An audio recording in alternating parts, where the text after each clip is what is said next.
Вчера видов на една од мејнстрим телевизиите во Македонија, Александар Каржаловски, често присутен со своите аналитички ставови на јавната сцена во Македонија, како вели дека пораката од сето ова што денојуве го гледаме, резултатот од референдумот, неизвестноста за тоа дали ќе има 2/3 во парламентот и така натаму, води кон тоа дека можеби следните месец-два треба да се искористат, како што вели, да се репреговара нешто од договорот. Оти и самата влада пред неколку месеци давала изјава дека еве за неа е неприфатливо името да биде и за домашна употреба, например. Кога чув, немав прилика да го гледам тоа интервју или дебата или панел што било, првиот збор што ми дојде на ум е одговорност, односно неодговорност.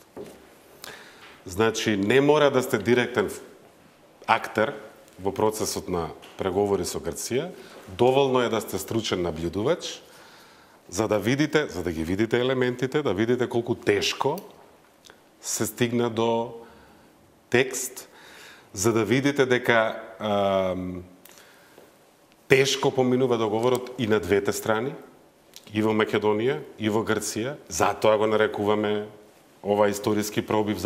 Видете, генералниот секретар на Обединети нации, Гутереш, во неговиот настап пред Генералното собрание на Обединетите нации, после десетица црни сценарија, од војни, од миграцијската криза, од климатски промени, од други проблеми, кратко во еден параграф се осврна и вели, ама има и ветришта на надежта. Под ветришта на надежта, како второ прашање, го спомена историскиот договор меѓу Македонија и Грција. Значи, на глобално ниво нема доволно добри вести, затоа е ова и затоа тешко поминува и кај нив, тешко поминува и кај нас. Факт е дека едно име за севкупна употреба е тежок залак за Македонија. Исто така е факт, како што гледаме од стотиците изјави на грчката опозиција, дека и кај нив е тежок залак правото на самоопределување, што не смее да биде спорно, меѓутоа во политичката реалност беше спорно. Затоа и нема македонски јазик во контекст на односите меѓу Македонија и Европската Унија до сега, до овој договор.